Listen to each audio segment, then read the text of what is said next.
నమస్తే. రాష్ట్రంలోని జేఎన్‌టీ కళాశాలలో అధ్యాపకులు అడ్మినిస్ట్రేషన్ సైడ్ ఉన్నవాళ్ళు పాఠాలు చెప్పడానికి కొన్ని వెసులుబాటు ఉండేది.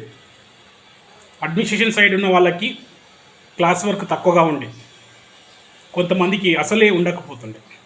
కానీ ప్రస్తుత వీసీ గారు వచ్చిన తర్వాత వారి ఆదేశాల అనుసారం అందరు అధ్యాపకులు పాఠాలు బోధించాల్సిందే అని చెప్పేసి ప్రిన్సిపల్ గారు, జేఎన్‌టీ ప్రిన్సిపల్ నరసింహారెడ్డి గారు సర్క్యులర్ జారీ చేయడం జరిగింది. దానికి అనుగుణంగానే ఒక ప్రెస్ నోట్ కూడా విడుదల చేయడం జరిగింది. మరి దానికి అనుగుణంగా ఆర్టికల్ రావడం జరిగింది.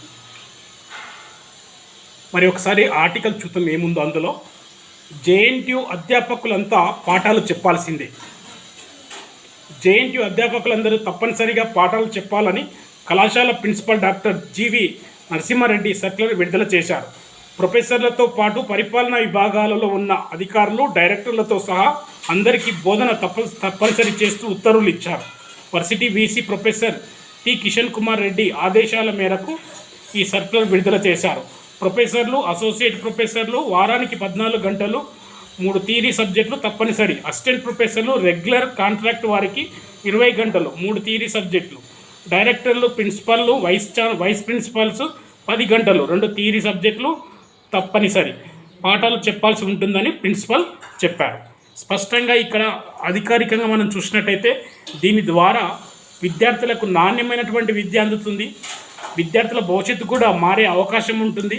ప్రతి ఒక్కరికి కూడా తరగతులు బోధించే అవకాశం వచ్చింది కాబట్టి ప్రతి ఒక్కరికి కూడా ఒక ఆటిట్యూడ్, విద్యా విధానంలో ఏ విధమైనటువంటి టీచింగ్ చేయాలి, ఏ విధంగా చేస్తే విద్యార్థుల భవిష్యత్తు బాగుపడుతుంది ప్రతి ఒక్క అధ్యాపకుడికి తెలుస్తూ ఉంటుంది. ఎందుకంటే కొంతమంది చాలా సంవత్సరాల నుంచి కూడా టీచింగ్ చేయకుండా దూరంగా ఉండి ఉంటారు.